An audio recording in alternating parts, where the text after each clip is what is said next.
Working Interferences is intended for mature audiences. Since the hosts never grew up, someone needs to be the adult.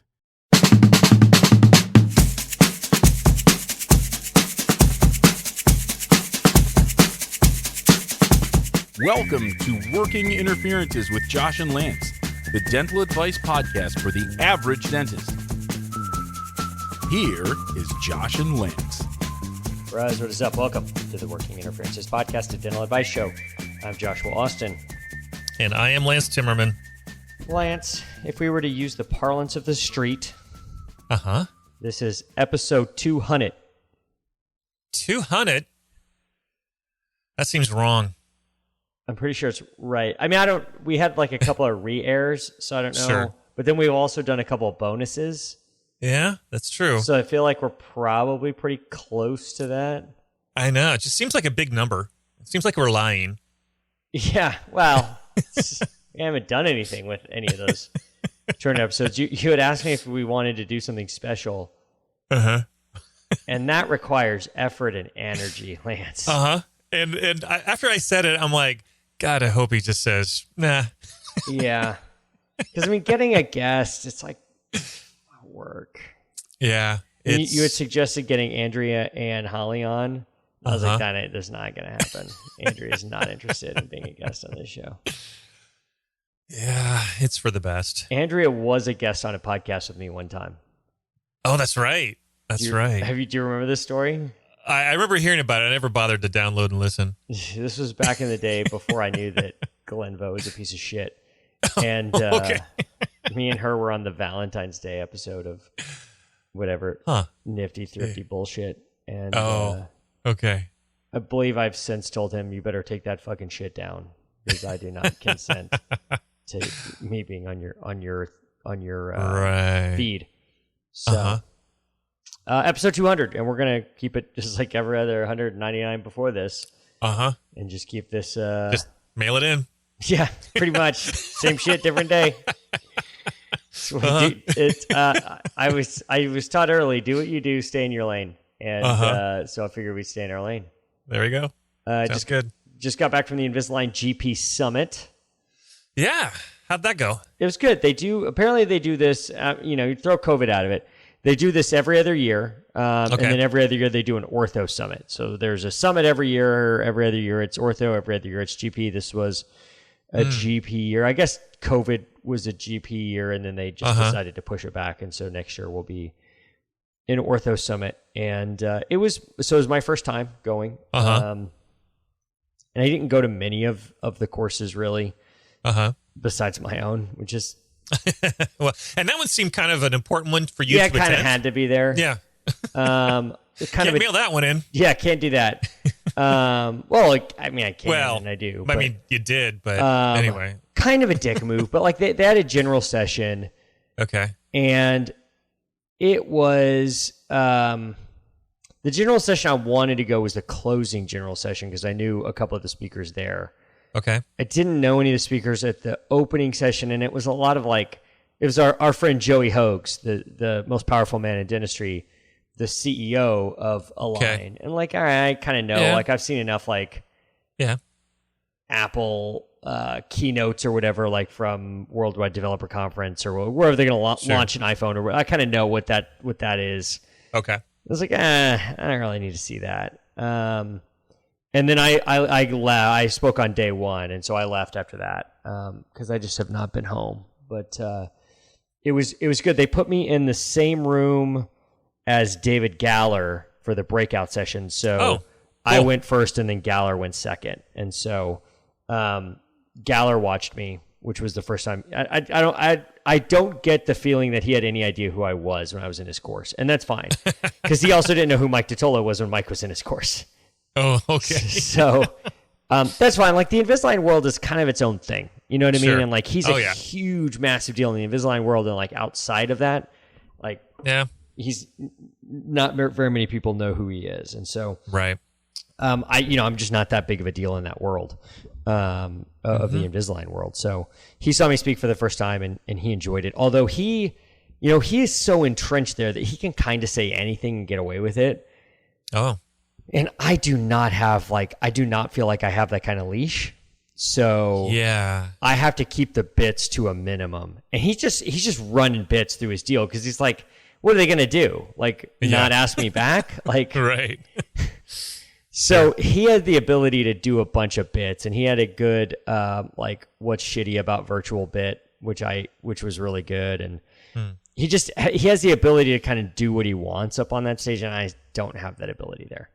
Gotcha. So I was only able to run like a couple of small bits, and but he liked those, and he liked some of the tags that I had and whatnot. So I did show the video of me when I dropped my phone into the pool and stripped down to my underwear to jump in after my phone. It's like the Nest Cam footage of that. Oh, so that's always fun to get to show that, and sure. So he enjoyed seeing me strip down to my underwear for that one. So. I mean, who wouldn't enjoy that, Lance? I mean, it's a crowd pleaser. You're taking his course, right?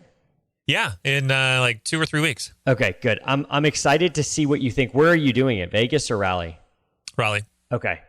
I'm excited to see what you think. I'm excited to see how quickly he says the word fuck into the lecture and how many times he says it, because it was at least like 19 times. Okay. I'll keep a tally. I'll just have a little notepad. Yeah, do it for you.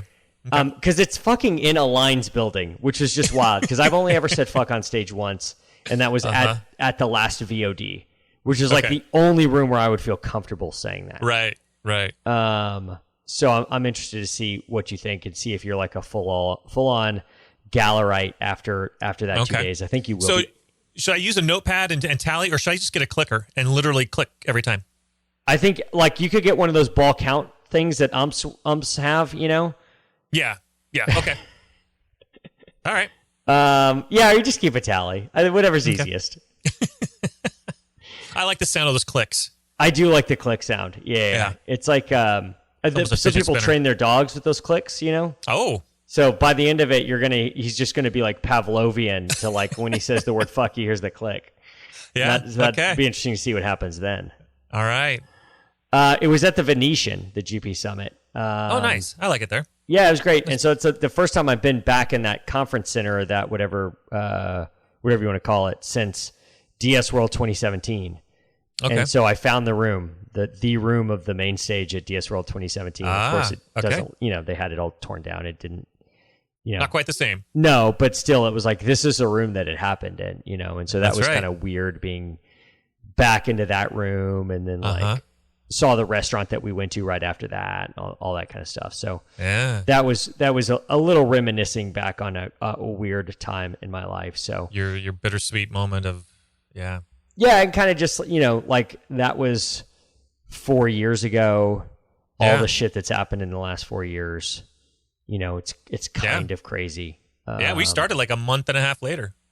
Not too long after that. Yeah, we started in like November of 2017, I think, right? Yeah. Yeah, and that would have been September 2017. Yeah, so we started like a couple months later. Yeah. I got a weird message on Facebook today. Oh, okay. It's not a Nigerian prince or anything like that. It's from our friend Farty Chris. Farty Chris Hoffhour. Okay. 3:07 p.m. today. This is just out of nowhere. So that's just before the commute home. Okay. Yeah.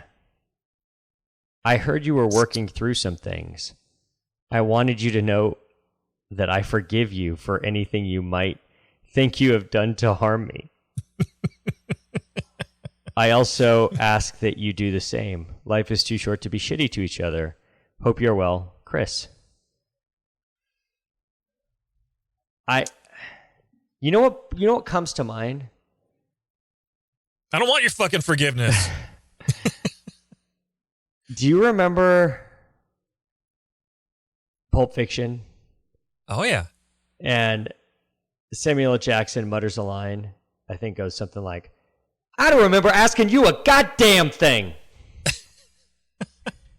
I think vaguely, yeah. That was my first thought, is I don't remember asking you a goddamn thing. That's right. I never said I was sorry to you. I don't think about you. I don't give a shit. And I believe the kids call that just leaving someone on red, and that I didn't respond. Just whatever. Yeah. Mm-hmm. That is weird. I mean, were you ever close? Did you ever have? No, he's always been a piece of shit. Always known that I think he's a piece of shit. There's never been a variable in that. That's never wavered in your feelings. Don't like him. Yeah. Don't like him. Never will. Don't like him. Never will. Fair enough. Okay. All right. It's just a weird message to get, though, huh? That is weird. Just out of the blue. Hey, Lance, I just want you to know that I forgive you. Yeah, well, go fuck yourself. Yeah, that's right. I didn't ask for any forgiveness, or do I think I need it or want it or have ever even fucking thought about you? I've heard shit like that over the years where people forgive someone without asking. I mean, that isn't part of the equation. What is there, a fucking 12-step program? What's going on? Something like, I think it's like 5 steps, but it's, that's way back when I was religious, and I got over that shit, years ago. So it's now a memory. You remember when I was in one of the Avengers movies where like the Scarlet Witch like tried to say some shit to Thanos, and he was like, "I don't even fucking know who you are." Yeah. Just give me my fucking Infinity Gauntlet, and I'm just gonna say, I don't even know who the fuck you are. Who the fuck are you? Yeah. Anyway, Lance, this is an advice show. All right. And I just want everybody listening to know that we do forgive you. That's right. Fucking idiot, man. We answer your questions. We answer questions we find in all those neat little dental Facebook groups like fucking farties. We answer questions from Reddit. We strive to help dentists and dental team members with our own unique brand of advice. So please, we need your questions. They're the sustenance we crave. You could submit your question to workinginterferences@gmail.com. No, we don't want just any question, do we, Lance? Fuck no. We don't want a bunch of boring questions like, who's the fartiest dentist? Because we all know that Farty Hoffbauer is the fartiest dentist ever. We want the questions that Gordon Christensen cannot answer. You think Gordon's gaseous? You think Gordon cuts one from time to time? Oh yeah.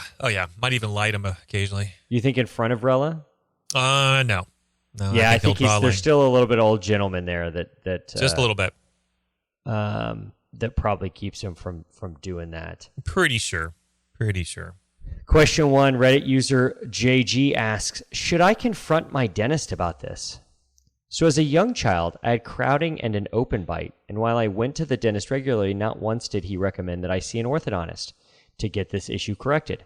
By the time I went to see an ortho of my own and my parents' volition, it was too late to do palatal expansion. Presumably some kind of treatment to correct my open bite. Thus, I needed quite heavy-duty ortho and premolar extractions. I've heard of tongue cribs and other devices to treat open bites in young children. If someone could explain the modern treatments for this malocclusion in youngsters, I'd be interested to hear it. I feel that I should perhaps confront my dentist about this. If it were not for their inaction, I would have potentially avoided a lot of trouble and saved a lot of money. If he had just said to my parents, by the way, your son has some malocclusion issues that should be corrected early instead of nothing, then he could have helped me greatly. However, despite being an expert in the field, he didn't do this. My family has a good relationship with him, and he's only ever treated us well, but I can't help but feel that I should confront him about this and ask why he didn't mention something which could have been extremely helpful to me. I just cannot understand why he wouldn't have just even taken the time to mention it in passing. And of course, my orthodontist also didn't mention anything about what treatments I could have done if I had come at an earlier age, as if they are covering for each other's mistakes and that politics and reputation concerns are stopping them from communicating this to people. What do you think? If you're a dentist who sees crowding, open bites, etc. in young children, do you implore their parents to take them to an orthodontist ASAP? Am I being unreasonable in my concern about this? Thanks. Heavy. This is some heavy shit.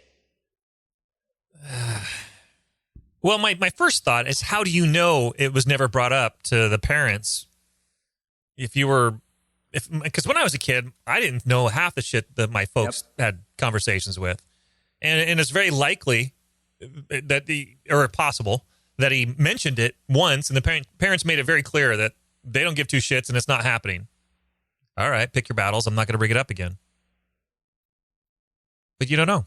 I mean, well, that's the thing is like there might be a chart note that says like referred patient to orthodontist, and they never went. You know what I mean? Like, yeah. Just because. I mean, like, how are you supposed to remember? And I've had plenty of times where I have we wrote it out on the slip and everything, gave it to the parent, and then it gets brought up maybe 2 years later, and you're like, yeah, remember when I made that referral? They're like, no. Oh, you need me to fill it out again? Yeah, that'd be great. So, I mean, you can definitely try to dunk on this for sure, but like, there's a chance that he's just like, oh yeah, in June of 2001, like I referred you to Dr. Bohannon and whatever, like here it is in the note. Yeah. Like, and what are you going to say? Yeah. You know, like now you're getting dunked on, but so there's not years mentioned in here, right? Yeah. Yeah. It is kind of hard to. So it's hard to know. Like if this guy is 49 and this was like 1983. Yeah. Like there's no way to, how would you have known in 19 like we were square in the middle of Tweed orthodontics where we were extracting premolars on everybody and retracting everybody. Like that was just what was done then. That's like exactly going back and yelling at who's a fucking scientist before Copernicus and being like, you fuckers didn't know that Galileo the Earth, why didn't you ever tell me that the Earth revolved around the sun? Like, bitch, we didn't know it at that time. Like, we only know the science that's available at the time, and this is all new shit, unfortunately. Like, the thought of airway, the thought of, intervening orthodontically and orthotropically early to enhance airway outcomes. Well, and that's relatively new shit. Not only that, but what does he hope to achieve? What is the confrontation going to do? Yeah, and I mean, statute of limitations is 3 years. Well, you didn't even do anything, but even still, how many years ago was this? It's not going to. Nobody wins in that argument. Maybe satisfaction that I showed him, but like, what is it going to make you feel better? Yeah, that's. And would you honestly? No. Exactly. Yeah, I think it's a no good deed. No, nothing good comes of it. And like us and having a guest for a podcast, how much effort do you really want to go through? That's a lot of work. Yes, it is. I think it's unfair. It's unfair to hold a clinician to a standard of knowing what, like, if I had a fucking crystal ball, I wouldn't be your fucking dentist. I'd be at the goddamn sports book. You know what I mean? Like, if I could have known this, I just, a kid with an open bite and a little bit of crowding, like, at some point, I'm guessing ortho was probably talked about. And your parents probably never got around to it. Well, I mean, hey, do you want to know what's like? Well, I mean, what about the other times where you see someone who's they're crowded and everything, and a shit ton of fillings that aren't even getting done. So you won't even do the easy stuff. You want to hold me to the not referring or not beating you over the head. I mean, he may have said something in passing, just didn't beat him over the head with it. And implore. Yeah, I'm not going to fucking make the appointment and drive you to it. You know what I mean? Like, he said implore, right? I mean, that's pretty heavy. Right. I don't implore my patients to do shit. If I do see a kid that has an airway issue, that I know has an airway issue, I'll be like, will you just please take them to an ENT? Please take them to see a pediatric ENT and just have them look at the fucking tonsils and adenoids and airway. And just tell them that the kid snores and that the dentist is like really wants you to wants you to go look. And like, this could affect their whole lives. And I will tell them that, right? That's amazing. But that's now. You care I wouldn't have done that in 2011 because I didn't fucking know what was like. I didn't know this shit in 2011. Yeah. Yeah. And that's 2011. That's not that fucking long ago. Yeah. It's true. It's not that long ago. And it's like I was on the way home from Vegas. I incidentally sat next to Jeff Rouse on the plane. Oh. And he's in full brackets?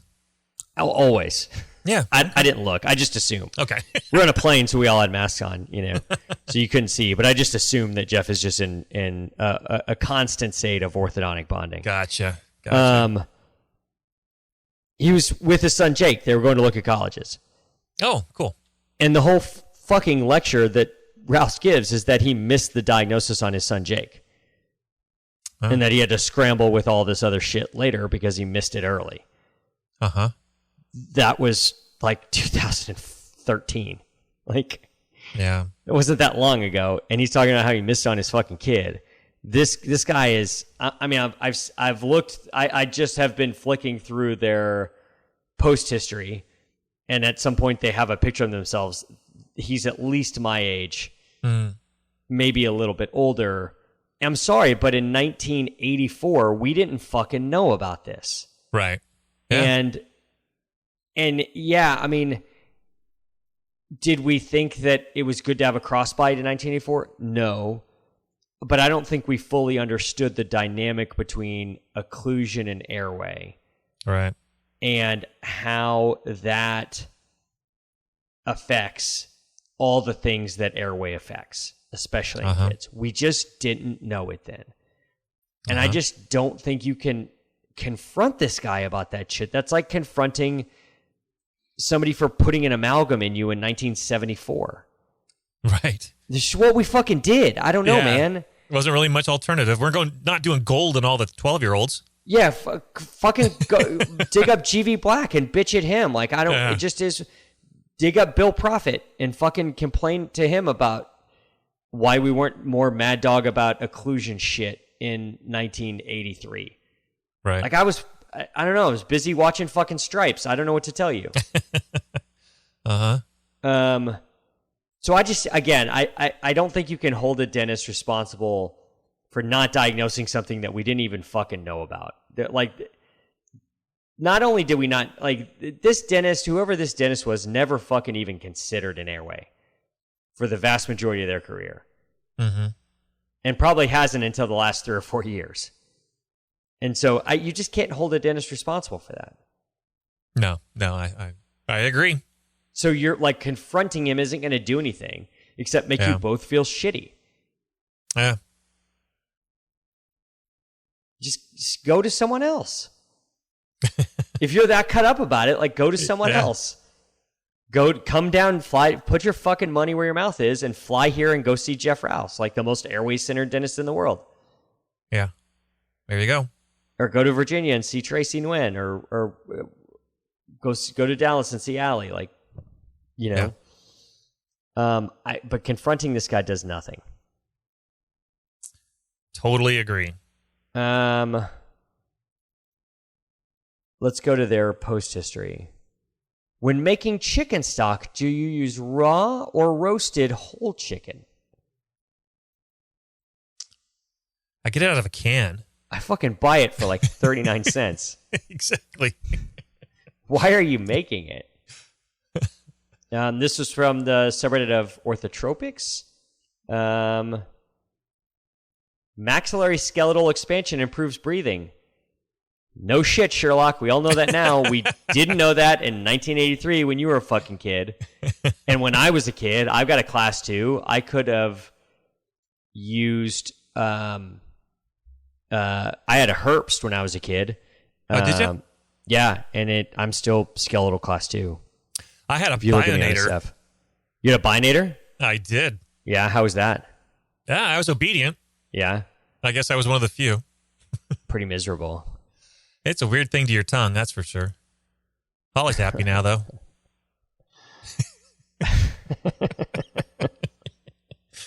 That's good. From the subreddit of UARS, which I didn't know there was a subreddit for UARS. Oh, who knew? Kind of impressed. Yeah.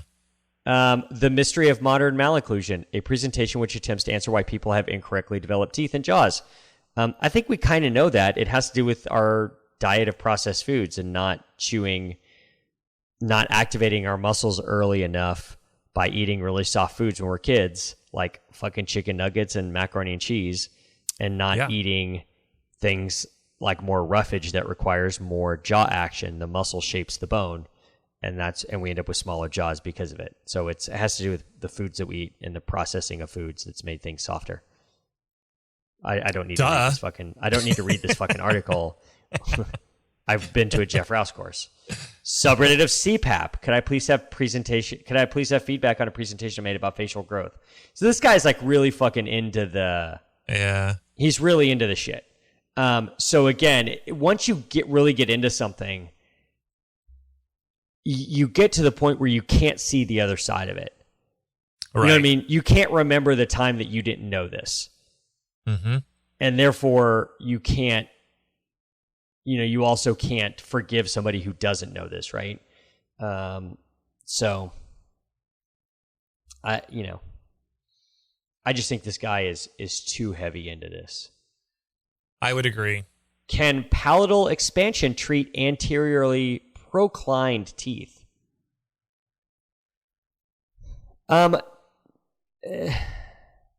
No, but you can expand the arch out, and then that way you just change the angulation a little bit, but you keep them bodily where they are, right? That sounds reasonable. So not directly. Because expansion, when you're already proclined, expansion is just going to make them even... It's just going to expand things out. It's not going to change the angulation of the teeth. Won't bring it, yeah. Tongue feels trapped in mouth after premolar extractions. Is this normal? Yeah. Oh, yeah. That's kind of what happens. Yep. A lot of stuff on this fucking essay about the cause of malocclusion. Yeah. A lot of stuff. Just blame your old dentist. I mean, it's just his fault. Blame Who's everything. the best jaw surgeon in Sydney? So this guy's in Australia. Okay. So he can't come to see Jeff. Well, he could. It's just... Yeah, it's gonna take extra effort. Yeah. Yeah, it's gonna be tough. There's got to be airway. There's got to be airway dentists in Sydney. Oh yeah. Yeah, Anne Marie. Yeah. What's her last name? She's in Australia. She's awesome with airway. Forgot her last name. No, there are people there. There are people in Australia. There are. Hot take. Not just kangaroos. Or wombats. Yeah, I mean, it's a lot of stuff about chicken soup. There's several other things about chicken soup, and also airway. Yeah. So, I did read something on one of these chicken soup ones that did say that he is a dietitian.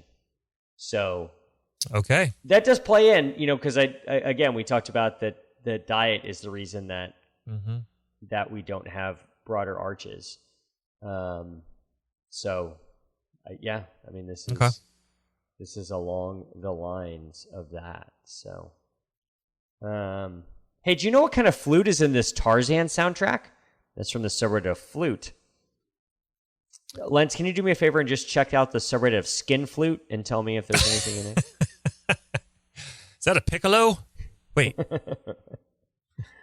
going there, dude. Question 2. Where are we at? We're at 30 minutes. This one is wild.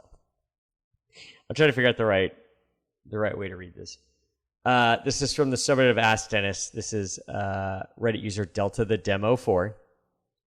I'm trying to figure out. I'm gonna give you one read of this, and then we can change it up. Okay. Why does it feel like there's sand in my mouth? Please, I need to know. Did you like that one, or should? No. Why does it feel like there's sand in my mouth? It was like a Peter Lorre. A little bit more exasperated, like you're in the desert, and like your mouth is really dry. Right. Why does it feel like there's sand in my mouth? I need to know.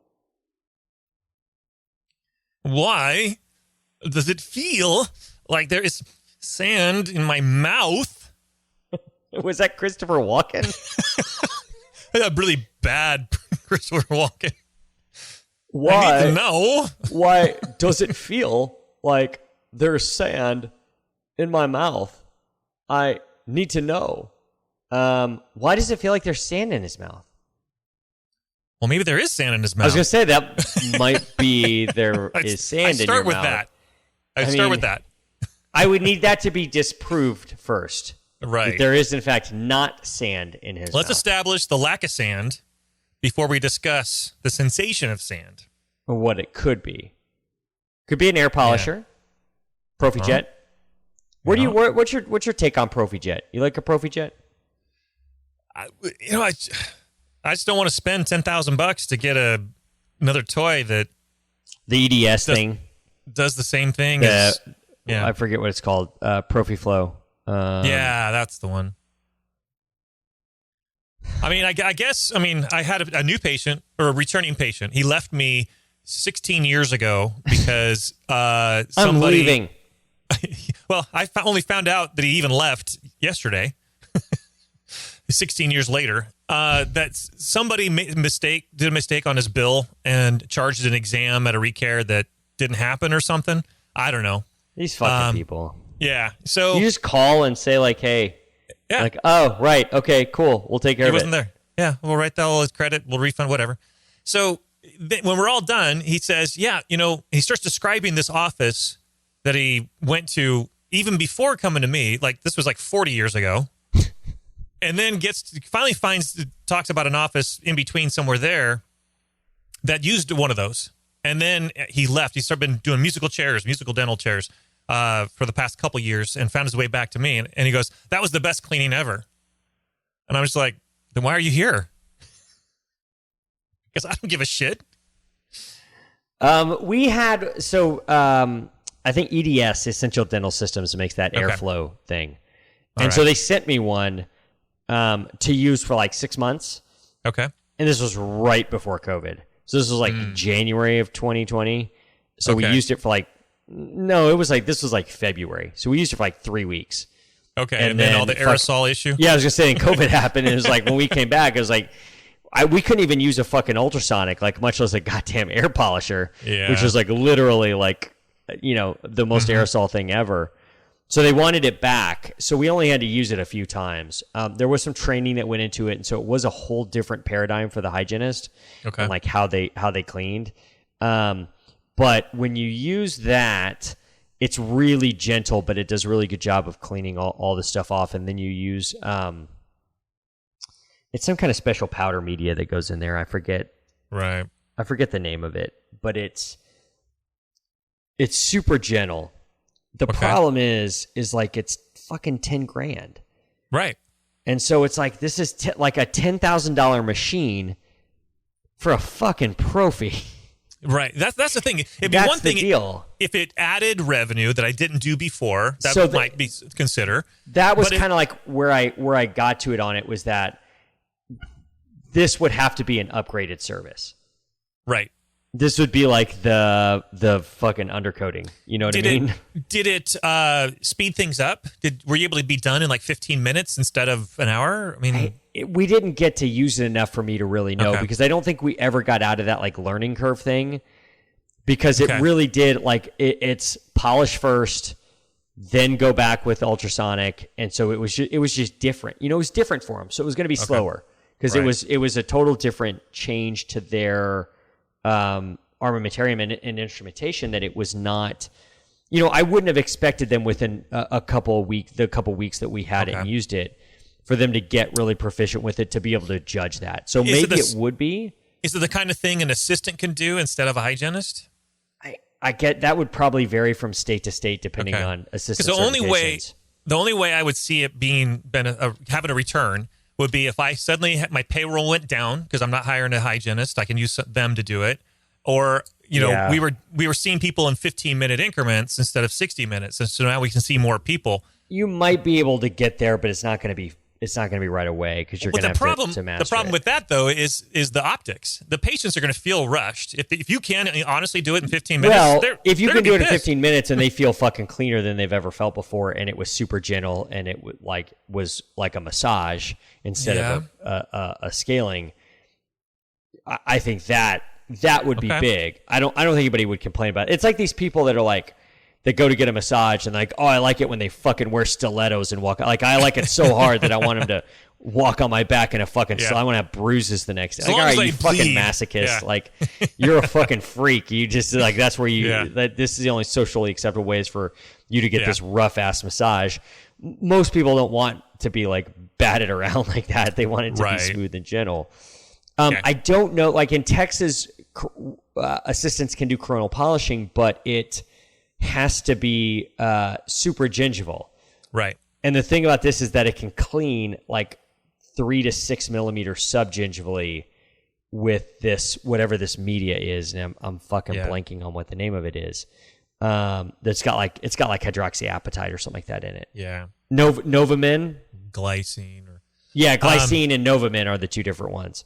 Okay. So I don't think an assistant could use it, at least in Texas, at least subgingivally. So that was kind of my thing. It was like, I don't like the few patients that got it, and we only had one, so they would kind of alternate using it, and they would use it on certain people and not all the people because we didn't have enough of the like tips and stuff to, they needed to be sterilized in between. So we could only use it like 3 times a day maybe. And so, but the patients that got it really liked it, but I don't know if they would like it if I said like, okay, that's going to be an extra $35 for that cleaning. Right. Yep. That your insurance isn't going to pay for. Do you want that upgraded, whatever, gentle cleaning, whatever you want to call it? Like, yeah. And I don't know if anybody would pay that. Maybe they would, maybe they wouldn't. But I don't want to find out like after investing $10,000 fucking dollars on it. Right. That's the thing. And I don't want to have to like come up with all the and like the fucking time that we spend talking about it, and explaining what it is. Like, oh, fuck me. Yeah. The other thing about having an upgraded Profi service, like, hey, do you want this upgraded service? The then optic of that is like, oh, so the service that if I say no, I'm going to get shit. And what I was getting before is shit. True. Like it's hard. It's a hard one. I think you're right in that it has to do something for you because it's $10,000 for a fucking Profi, and if it doesn't make you faster, it doesn't make you more money by allowing some coding or whatever. Yeah. But that's the thing. They call it GBT, guided biofilm therapy, which I'm fine with. I think that's great. I think that's great terminology and great verbiage. There's no fucking ADA code for it that I can charge for. Right. It doesn't exist. It's a marketing term, which is fine. But I need to figure out where to spend 16, or I'm going to spend 10 grand, or it actually goes up to 16 if you get all this shit on it. Oh, jeez. So what the fuck am I going to do with how? Yeah, and I'm not a hygiene-driven practice, so that would really be a waste of money. The only thing I can think of is from a recall standpoint on your full arch cases. Because I do think from a, like, you're recalling, you're all on 4s, all on X's, all on 6s, whatever they may be. I could see some real benefit to being able to clean around the fixtures and around the multi-unit abutments with the glycine and whatnot, and using the guided biofilm therapy around there. But again, how many of those fucking maintenances do you have to do to pay for $16,000 basically Cavitron and ProfiJet? So I don't know, but it does have a lot of bells and whistles. It fucking heats the air and it heats the water, and it's nice. It's like a Toto nice 1000. Machine. Yeah, it's exactly what it is, but it's not going to be one of those things that's for everyone. I was disappointed when they took it away because it's like I didn't get an honest evaluation of this. Yeah. I really would have liked them to have had it for like 3 to 6 months to really tell, like, hey, can you guys start? Are you paging me in half the time? And the patients are raving about it? Because if that's the case, maybe we can talk. So that could be, that was a long derail on the sand. Have you ever chipped a tooth and had like dentin in your mouth? No. It feels like sand. Oh, yeah? Yeah. So that could be it. Okay. Could be some pumice. Maybe they just like got polished, like had we don't know the setting of this question. Did you just get your teeth cleaned? Because maybe you have sand in your mouth. When I was playing like youth sports, It's like it's the 90s. I'm like a teenager. Okay. And so the terminology that could be used was a little bit more, a little less progressive, I guess I would say. A lot of the derogatory term for homosexual that starts with an F being used, Sure. But by the coaches to us as like 14-year-old kids. Okay. A lot of the P word getting dropped. Well, and one of the things was like, if you couldn't run, like in junior high football, if you couldn't run a mile in 8 minutes, Coach Glodich would scream, "What's wrong? Do you have sand in your vagina?"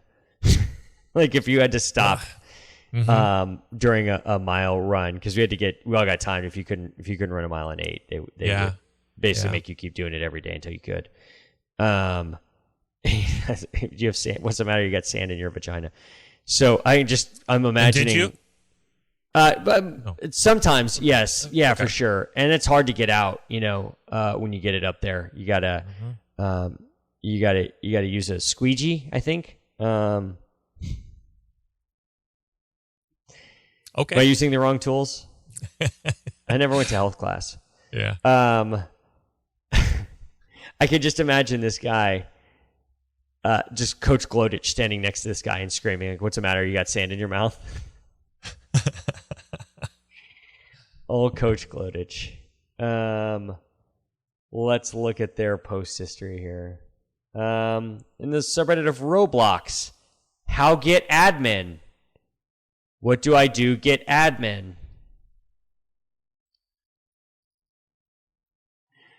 On the subreddit of Reddit Island, we should make an artificial island.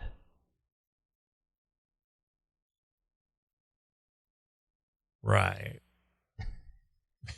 Apparently, the subreddit of Reddit Island is about let's buy an island for Reddit. Okay. So I guess that means like a leper colony? Yeah, basically. That's exactly, yeah. If you think you have sand in your mouth now, what is it going to feel like when you live on Reddit Island? Yeah. An artificial island would be smart, and we don't need to buy an entire island. Unclaimed land is hard to find, so building an island would make a dream come true faster. He is right. It would make that dream come true faster. Okay. A lot of stuff about Roblox.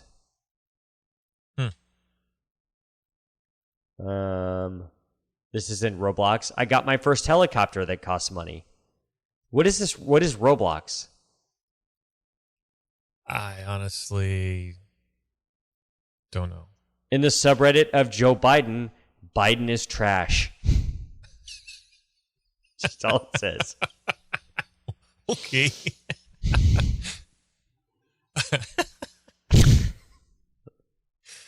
Lance is back in at this point. Lance now loves this guy. Who needs a tent? This is in the subreddit of Funny. This is titled, "Who needs attempts at humor?" And then when you open it, it's just a photo of a gun. So that's great. You got that going for you. Yeah, that's going to do great. In the subreddit of Atheism, Jesus is king. That'll go far. I think we have what we would call a troll on our hands here. Man. Gotcha. But a troll that has sand in his mouth. Mm-hmm. And doesn't know why. He needs to know. Like Tom Petty, he needs to know. He needs to know. I don't know the next lyric of that song. Let me know. I need to know. Yeah, I don't. I just know that I need to know. Okay. There's a lot of songs like that from like 70s and 80s where you just know, like, I just know literally one sentence from the song. Yeah. I could identify in a heartbeat, like, oh, that's "I Need to Know" by Tom Petty, but I could not tell you what another word of that song is besides "I Need to Know." Yep. I think that's gonna do it for tonight, Lance. Yeah, as it should, in fact. Do you have any friends who have sand in their mouth? No. If you do, please tell them about the show. That's how we grow the show. One new sandy mouth,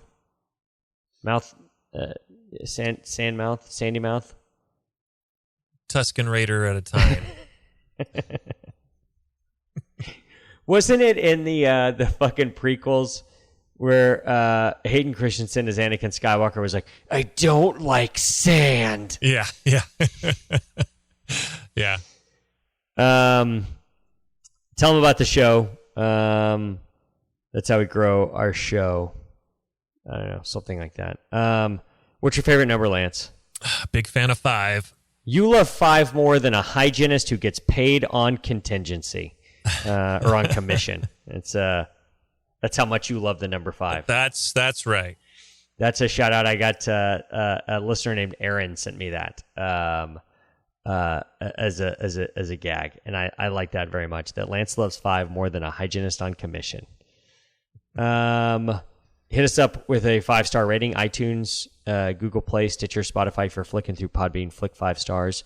And if you've been flicking the Podbean for 200 episodes, I hope you would have climaxed by now. Well, what are the odds? If I'm involved, pretty low. Pretty low, yeah. Hit us up on the web, workinginterferences.com. Hit us up on all the social bullshits. Facebook, Working Interferences with Josh and Lance. Funny shit for dentist and dental team members. We can be found on Twitter at Winterferences. We can be found on Instagram at Winterferences. Lance can be found on Instagram at Dr. Timmerman DMD. I can be found on Instagram at Joshua Austin DDS. Mash that follow button. Lance, I believe it is your turn for a song this week. It is. No, so Chris Stafford, not wanting to be outdone by his wife, that sent me the. Can you say it in? Can you say Chris Stafford in the appropriate dialect? I cannot. Chris Stafford. It's more Stafford. Okay. Yeah. Like the Swedish chef almost. Yeah. So his wife told me about Jerry Cinnamon, and then I was on a whole bunch of. It's like the fake Jerry Seinfeld. It's Jerry Cinnamon. Yeah, exactly. Or that Pumpkins guy from Saturday Night Live. Yes. So he told me, he says, well, if you like Jerry Cinnamon, then you really need to go on a deep dive on a band called Biffy Clyro. And I said, what the fuck is it? And he says, avoid the first 3 albums because they're shite unless that's what you're into that thing. So I did avoid the first 3 albums. Okay. I feel like 3 albums worth. Like, how many bands are there like, oh, they're so great. I love this band. But fuck 3 of their albums. Like that's a large part of a lot of that's a big musicography to just say like, oh, that sucks. But everything else is great. Yeah, so I took it on faith. I Googled a little bit and decided that I would share the song "Many of Horror." It actually somebody covered it on the X Factor in England and won X Factor covering their song. What is X Factor? It's like The Voice or some shit. Yeah, it was one of those, American Idol kind of thing or Pop Idol. So Biffy Clyro from Kilmarnock, East Ayrshire, Scotland. So the first 3 albums are shite. That's what I was told. How many good albums do you have to have in order to overcome for the 3 shite albums? Yeah, they've got like 15 albums, I guess. Okay, so then the number is 12. If you have 12 good albums, you can We're gonna overcome go with 12. for 3 shitty albums. That's a big. That's like that's starting your career like Zach Wilson for the Jets. The new quarterback from BYU for the Jets who's just shitting the bed in every game. Like at some point he might be good, but it's like when you go back and watch film on him, like, oh yeah, don't watch the first 3 seasons. They're shit. Like, how do you even how do you get a 4th record deal if your first 3 albums are shit? Yeah, well, at the same time, I mean, Elway was terrible his rookie season. So Troy Aikman won in 15. Yeah. So, well, Russ went to the fucking playoffs his first year. Yeah, well, he was almost made it to the NFC title game, so we can't talk about Russ. Most quarterbacks are shit. Yeah, most of the time. At first. But it's like, that's different from being a band and getting a fucking record deal, Like, you make one shitty... Like, if you're a director and you make one shitty movie, you might not get another chance. That's I true. feel like in today's day and age, if you make one shitty album, you might not get a second chance, unless you do, like, some self-published bullshit. I don't know. Well, I'm glad that was it Bibby Clyburn. What's Biffy Clyro? Biffy Clyro got a 4th and 5th and 6th and 7th and 8th and 9th and 10th and 11th and 12th. It's probably pronounced like Buffy Clarn. It's Biff Clarn, and you're just like, it's these fucking Scottish people. Enjoy your. It's like Siobhan, but it's spelled Siobhan. Yes, yeah. How the fuck am I supposed to know that that's a sh? Yeah. If there was a sh, they're put an sh. Why is there an si? Exactly. Yeah. What the fuck is this? It's a there's that one Irish actress named Saoirse Ronan. Saoirse. But it's Saoirse. Yeah. But it's like Louise, but with an SA. Saoirse. Uh-huh. Yeah. How am I supposed to know it's fucking Saoirse? You're going to have to put the fucking phonetical pronunciation after it if you want me to know that. Every time. Like this is Webster's Dictionary. Uh-huh. These fucking names, man. I know. Anyway, enjoy Ryan Klesko. What is it, Bibi? Biffy Clyro. Biffy Clyro. For Lance Timmerman, this is Josh Waston. Peace. Stay fresh, cheese bags. You say I love you, boy, but I know you lie. I trust you all the same. I don't know why.